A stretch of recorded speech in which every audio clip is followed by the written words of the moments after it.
I never expected my life to change because of a phone call from a man I barely knew. My name is Noah Bennett. I'm 28 and I live on a small farm just outside Portland, Oregon. It's not the kind of place you see in movies. No sweeping plains, no cattle drives, no dramatic sunsets over endless fields. It's a modest operation, a few greenhouses, a repair shed, and a delivery route that keeps the local restaurants in fresh produce. I grow what I can, fix what breaks, and drive the old truck into the city 3 times a week. It's quiet work, honest work. The kind that lets me sleep at night without wondering who I had to step on to get there. The morning Richard Whitmore called, I was elbow deep in the irrigation pump behind the main greenhouse. The line had been acting up for weeks and I didn't have the money to replace it yet. When my phone rang, I almost let it go to voicemail. But something in me said to answer. "Mr. Bennett?" the voice on the other end said, smooth and practiced, like a man used to getting what he wanted. "This is Richard Whitmore. I believe you knew my late partner, Thomas Hale. He sold you the property a few years back." I remembered the name. Thomas had been fair when he sold me the land. We'd had a few business dinners, nothing more. I hadn't heard from anyone connected to him in years. "I need a favor," Richard continued. "My daughter Avery, she's difficult. She's refused a marriage that would have secured her future and saved our family from significant financial trouble. I've decided she needs to learn what real work looks like. I want her to spend 3 months with you." I stood up slowly, wiping grease on my jeans. 3 months doing what exactly? Whatever you need. Manual labor. She's never done a hard day's work in her life. It's time she understood consequences. I didn't like the way he said it. Like she was a problem to be solved, not a person. But the pump was still leaking, and the bank had already sent 2 letters about the loan on the new greenhouse. Money was tight. "How much are we talking?" I asked. He named a number that made me pause. It would cover the pump, the back taxes, and still leave enough to breathe for a few months. "I'm not running a prison," I said. "If she wants to leave, I won't stop her." Richard chuckled, the sound cold. "She won't leave. She has nowhere else to go that doesn't involve marrying the man she's so determined to reject." He gave me the details. She would arrive the next afternoon. I hung up feeling uneasy, like I'd just agreed to something I didn't fully understand. The black SUV pulled up just after 3. I was stacking empty crates by the shed when the door opened and she stepped out. Avery Whitmore was 25, tall, and carried herself like someone who had never been told no in a way that mattered. Her coat was expensive, her boots were white, and her expression was carefully blank. A driver in a dark suit placed a single suitcase on the gravel and left without a word. I walked over, wiping my hands on a rag. "Noah Bennett," I said. "You must be Avery." She looked at me for a long moment like she was deciding whether I was worth speaking to. Then she nodded once. "My father said 3 months." Her voice was steady, but I caught the slight tremor underneath. Anger maybe, or fear she was trying very hard to hide. "He did," I replied. "I told him if you want to go, the gate's right there. No one's locking you in." Something flickered in her eyes. Surprise, I think. She hadn't expected that. "Why did you agree to take me?" she asked. I told her the truth. "Because I need the money to fix the irrigation system, but I'm not desperate enough to turn into your father's jailer." She didn't answer right away, just stood there with the suitcase at her feet, rain starting to dot her shoulders. For the first time, she looked at me like I was a person instead of an employee her father had hired. I showed her to the small room behind the kitchen. It wasn't much, just a bed, a desk, a dresser that had belonged to my grandmother, and a window that looked out over the greenhouses. No private bath, no fancy curtains. She didn't complain. She just set her suitcase down and stared at the bed like it might bite her. That evening, I was in the shed organizing tools when I heard her voice outside.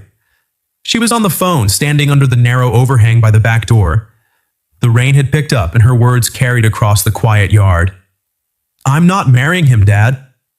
I froze, wrench still in my hand.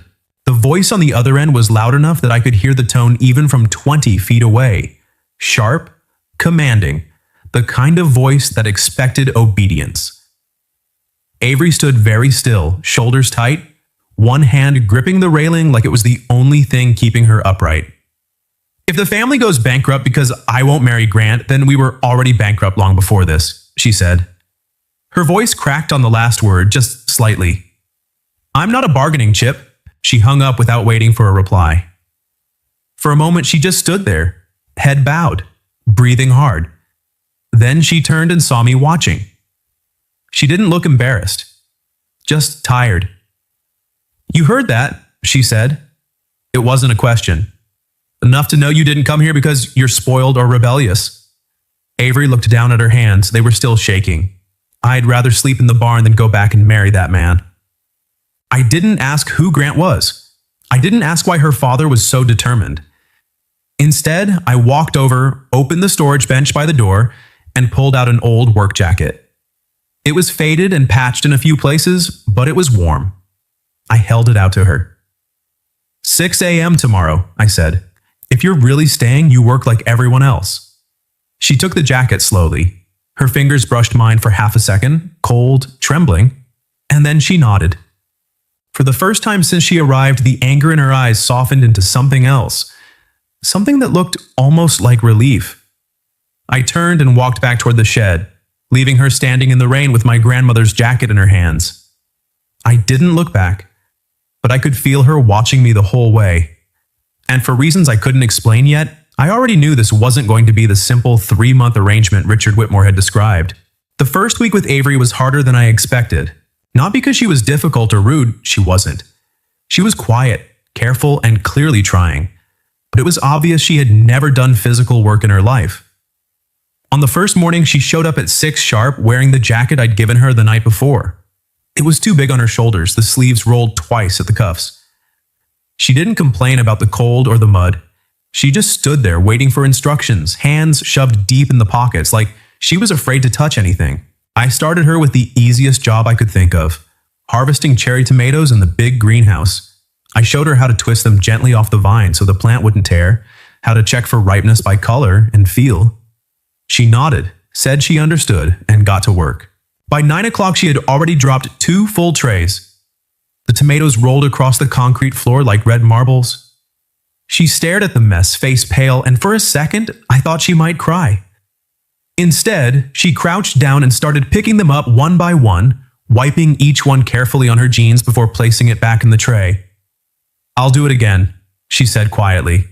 Just show me slower this time. I did, and she watched like her life depended on it. By the end of that first day, her hands were covered in small cuts from the raspberry canes, her white sneakers were caked in dirt, and she moved like every muscle in her body was screaming. She didn't ask to stop early.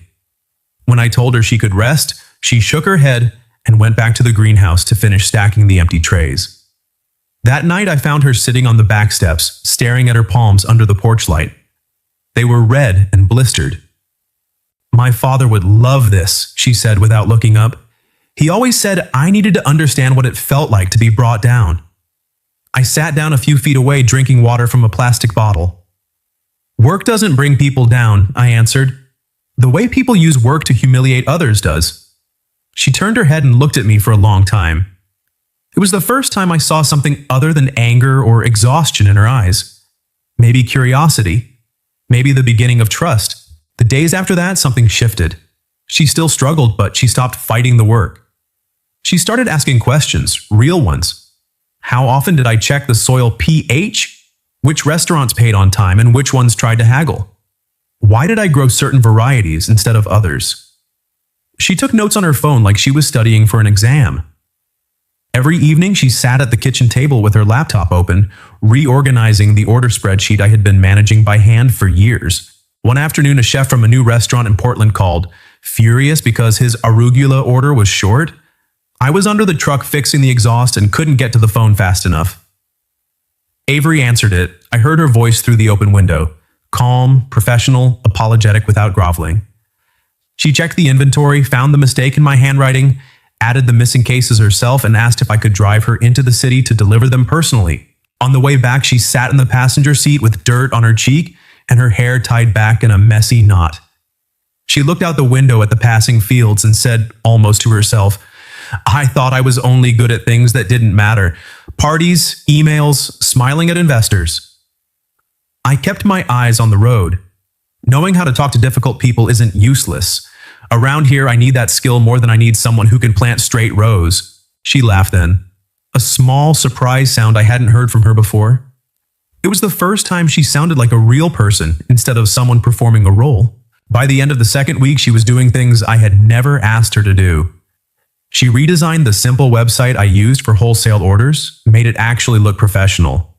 She took better photos of the produce with her phone, and wrote short descriptions that made the vegetables sound like something worth paying extra for. When I asked why, she just shrugged and said, "Because if we're going to do this, we might as well do it right." I didn't correct her when she said "we." Then Grant Caldwell showed up. It was a Thursday evening, already getting dark. I was loading crates into the back of the truck when a sleek black car I didn't recognize pulled into the yard. The man who stepped out looked like he belonged in a boardroom, not a farm. Expensive coat, polished shoes, the kind of watch that cost more than my entire irrigation system. He scanned the property like it offended him. Avery came out of the greenhouse still wearing gloves and the faded work jacket. Her hair was messy, her face flushed from the heat inside. She stopped when she saw him. "Grant," she said. Her voice was flat. "You shouldn't be here." He smiled, but it didn't reach his eyes. "Your father wants you home, Avery. He's been patient long enough." I set the crate down slowly and stayed where I was. I wanted to see how she would handle this. Part of me already knew I wouldn't like the answer. Grant looked her up and down, taking in the dirt on her clothes, the calluses starting to form on her hands. "Is this your idea of proving something? That you can pretend to be poor for a few months?" Avery pulled off her gloves. Her hands were shaking, but her voice stayed steady. "You need to leave." He took a step closer. "Your father and I have an agreement. You're being dramatic. Come home and we'll forget this little rebellion ever happened." That was when I moved. I didn't raise my voice. I just walked over and stopped a few feet away, close enough that Grant had to acknowledge me. "She told you to leave," I said. He turned, finally noticing I existed. "And who the hell are you?" "The man who owns the ground you're standing on." Grant laughed once, short and ugly. Then he looked back at Avery. "You can play at being independent for another few weeks if it makes you feel better, but we both know how this ends. People like you don't survive without the family name holding you up." He got back in his car and drove away. Avery stayed in the middle of the yard for a long time after the taillights disappeared. I didn't go to her, I just waited. That night, she sat at the kitchen table with a mug of tea that had gone cold. She hadn't touched it. "Maybe he's right," she said quietly. "I don't know where I'd go if I didn't go back." I leaned against the counter, arms crossed. "You're here." 3 months, she reminded me. 3 months is your father's deadline, I said, not yours. She looked up at me then, really looked, like she was seeing something she hadn't noticed before. The kitchen was quiet except for the hum of the old refrigerator. Outside, rain started tapping against the windows. For the first time since she arrived, Avery didn't argue. She just sat there, holding my gaze, and I saw something shift behind her eyes, something that looked dangerously close to hope. I turned away before I said anything else I couldn't take back. But I already knew the truth. This wasn't going to stay simple, not anymore. The end of the second month looked nothing like the beginning. Avery had changed in ways that had nothing to do with clothes or makeup. Her hands were no longer soft. Small cuts and calluses marked her palms. Her hair was usually pulled back in a quick knot, and there was almost always a smudge of dirt somewhere on her face or arms. The expensive coat she arrived in had been replaced by one of my old flannel shirts she'd claimed without asking. She looked real. Not like the polished version of herself that had stepped out of that black SUV, but like someone who had finally stopped performing. I noticed it most in the small moments. Every morning I made coffee and she sat at the kitchen table checking orders on her laptop, feet tucked under her like she belonged there. At lunch we ate sandwiches on the old wooden crates behind the greenhouse, sometimes talking, sometimes just sitting in comfortable silence while the sun warmed our backs. In the evenings, she worked on the website while I fixed whatever machine had decided to break that day. She would occasionally glance up, catch me watching her, and smile. Just a small, private smile that never failed to make my chest feel tighter than it should. One night, it rained hard enough to knock out power to the greenhouse. I was halfway through checking the breaker box when I heard the back door open. Avery stepped out holding the big flashlight from the kitchen drawer, already wearing the work jacket. "Go back inside," I told her. "It's freezing out here." She shook her head. "You keep telling me to learn, so let me learn." I didn't argue. We stood under the narrow roof overhang while I worked on the old wiring. She held the flashlight steady with both hands, the beam never wavering even when her arms started to shake from the cold. Rain soaked through my shirt and ran down my neck, but she didn't complain once. When the lights finally flickered back on inside the greenhouse, she let out a small breath of relief, like we had just accomplished something important. Afterward, we stood on the back porch watching the rain fall across the dark yard.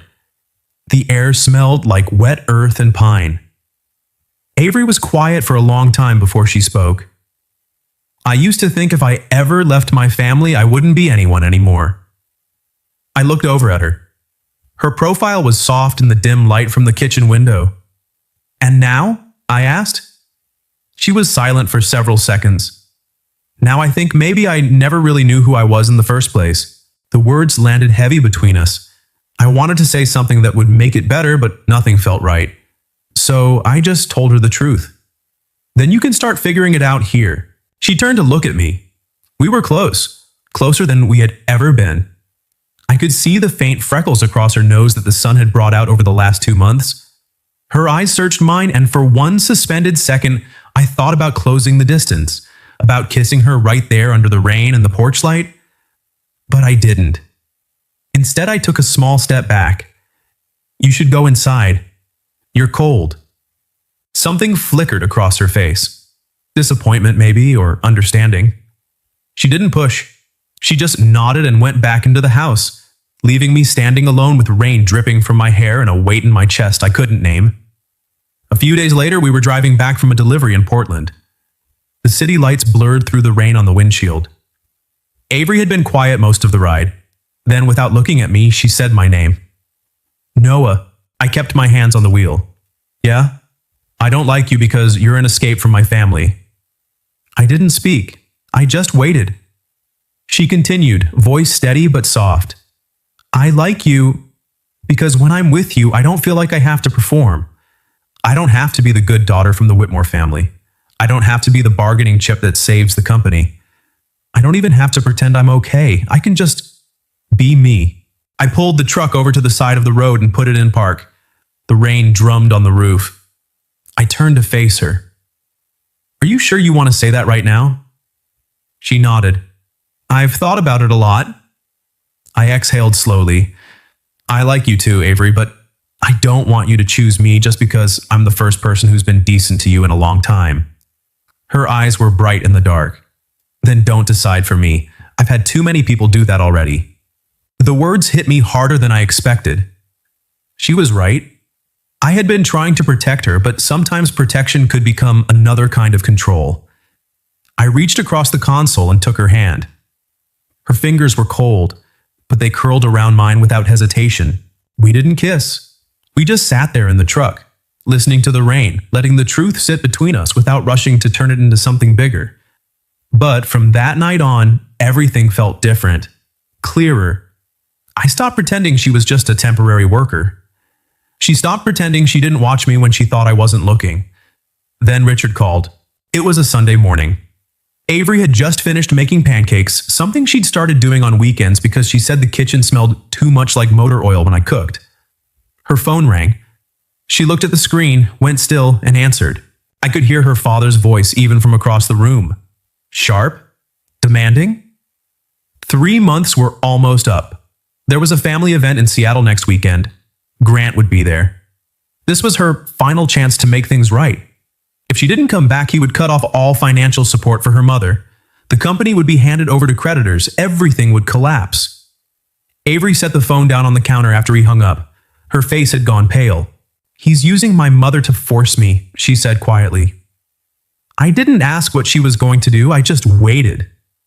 She looked at me for a long moment. "I want to stop running, but I don't know if I'm strong enough to face him." "Then I'll go with you." She shook her head immediately. "No, if you show up, he'll turn you into the reason I was corrupted.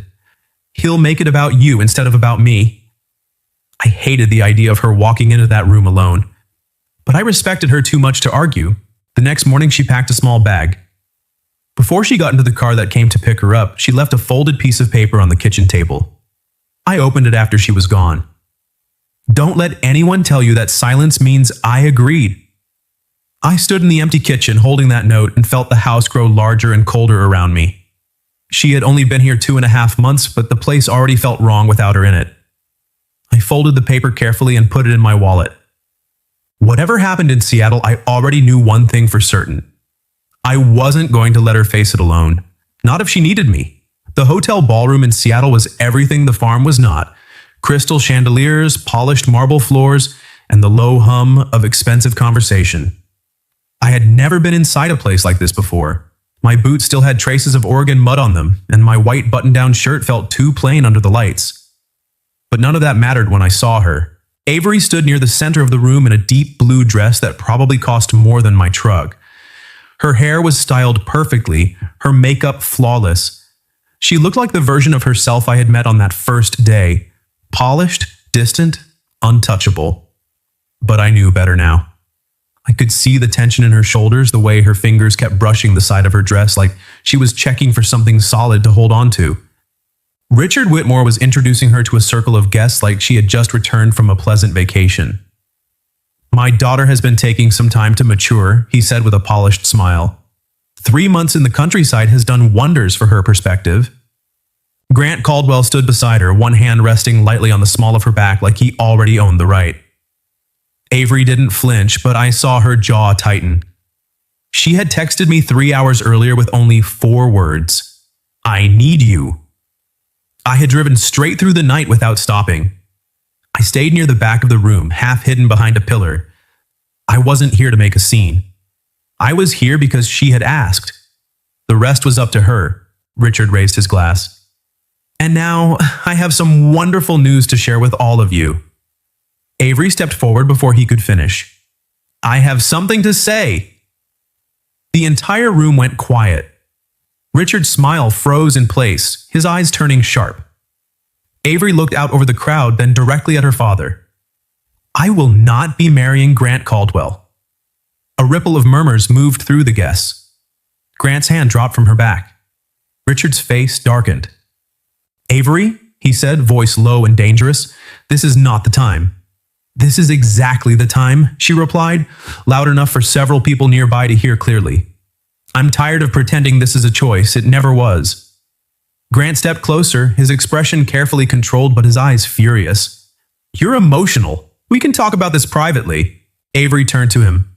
I've talked privately with you more times than I can count. Every time I told you no, you and my father decided I would change my mind if you just waited long enough. I'm done waiting. Richard moved in front of her, blocking her view of the room. If you walk out of this agreement, our family loses everything, the company, the properties. Your mother's security, is that what you want?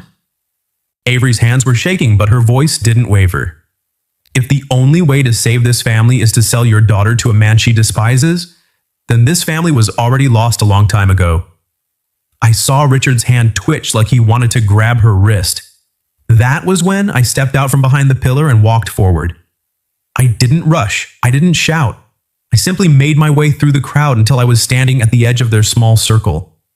Richard spotted me first. His face twisted with recognition and disgust. You have no right to be here, he snapped. I'm not here to claim any rights, I answered calmly. I'm here because Avery asked me to come. Grant let out a short, bitter laugh. So, this is the reason? Some farmhand convinced you're living in a romance novel? Avery looked at him without flinching. No, he's the first person who never tried to decide my life for me. Richard took a step toward her. If you leave with him, you are no longer my daughter. The words landed like a physical blow. Avery went very still. I saw the color drain from her face. For a second, I thought she might break right there in front of everyone. I moved closer, close enough that she could reach me if she wanted, but I didn't touch her. This had to be her choice. I spoke quietly, only for her. Avery, you don't have to answer him right now, but you can walk out of here if you want to. She turned her head and looked at me. Her eyes were glassy with tears she refused to let fall. Then, slowly, deliberately, she reached out and took my hand. I want to go, she said. We walked out of that ballroom together while the entire room watched in stunned silence. No one clapped. No one cheered. Just the sound of our footsteps on marble and the low rush of whispered voices behind us. In the lobby, she finally let go. Her shoulders started shaking. I pulled her into my arms right there under the crystal chandelier, not caring who saw. She didn't cry loudly, just quiet, exhausted sobs against my chest. "I'm scared," she whispered. "I know," I said into her hair. "But you did it anyway." We didn't drive back to the farm that night. I found a small inn on the outskirts of the city, nothing fancy, just clean rooms and quiet. I got her a separate room so she could breathe. Around midnight, she knocked on my door, eyes swollen, wearing one of the inn's robes. She called her mother from my room. The conversation lasted nearly an hour. I sat on the edge of the bed and listened to Avery's voice crack and steady again. When she finally hung up, she looked at me with something close to wonder. "She cried," Avery said softly, "and she told me she was proud of me. For the first time in my life." I didn't say anything. I just opened my arms and let her curl against my side. We didn't talk about what came next. We just sat there until the sky outside started to lighten. The next morning, she stepped out of her room wearing the same blue dress from the night before, now wrinkled, her hair loose and messy. She looked exhausted and lighter at the same time. "I don't have a home anymore," she said. I reached for her hand. "Then we'll build a new one. It doesn't have to be a place. It can start with a choice." She squeezed my fingers.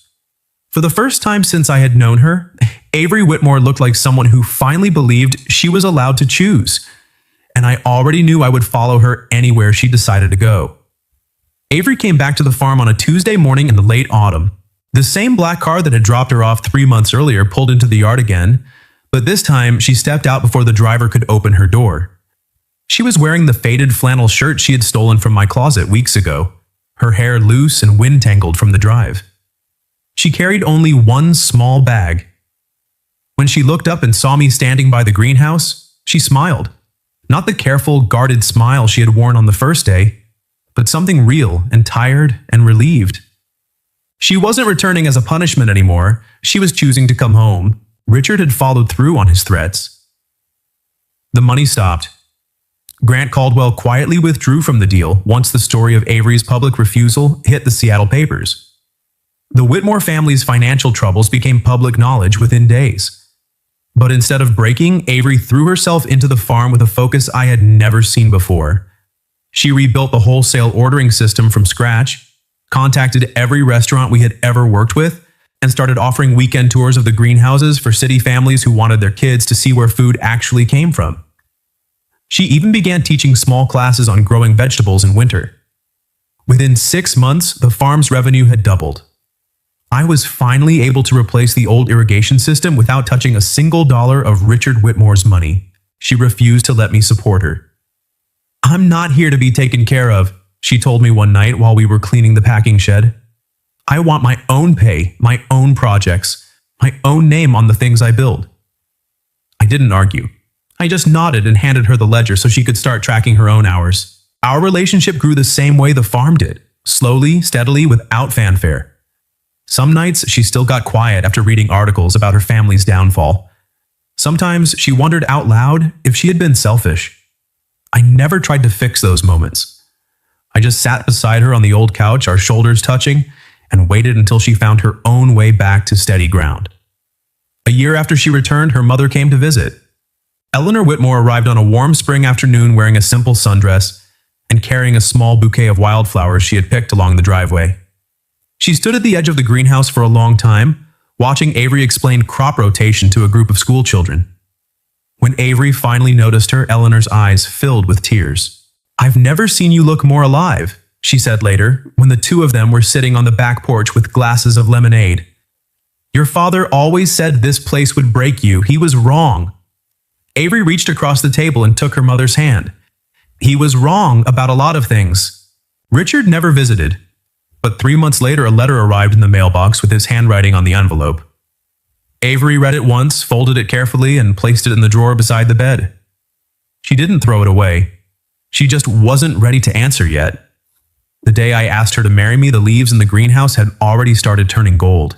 It was late afternoon. The light slanted through the glass roof in long, warm stripes. Avery was sitting at the old wooden table where she had first redesigned our website, surrounded by seed catalogs and half-finished order forms. I walked over, wiped my hands on my jeans, and set a small wooden box in front of her. She looked up, curious. "I'm not asking because you need a place to stay," I said. "I'm asking because you finally chose your own life. And I want to be part of whatever comes next." Avery opened the box. Inside was a simple silver ring I had bought from a jeweler in Portland the week before. Nothing flashy, just something that would look right on hands that knew how to work. She stared at it for a long moment, then looked up at me with eyes that were already shining. "You're sure?" she asked softly. "I come with a lot of complications." "I know," I answered, "but you also come with light, and I'm choosing both." She laughed through the tears and said yes. We got married on the farm the following October. No ballroom, no crystal chandeliers. Just the greenhouse strung with simple lights, rows of late tomatoes still hanging on the vines, and the people who had actually stood by her, her mother, a few loyal restaurant owners, the handful of workers who had become family over the past year. Avery wore a simple white dress and carried a bouquet of wildflowers picked from the edge of the property. When she walked toward me between the long tables of vegetables, I thought about the girl who had arrived in a black SUV with cold eyes and a suitcase full of armor. I thought about the night she told me she would rather sleep in the barn than marry Grant. I thought about the moment she took my hand in that Seattle ballroom and chose to walk away from everything she had ever known. And I realized something important. Richard Whitmore had sent his daughter here to learn how to bow her head. But this farm had never taught Avery to bow. It had given her a place to stand tall.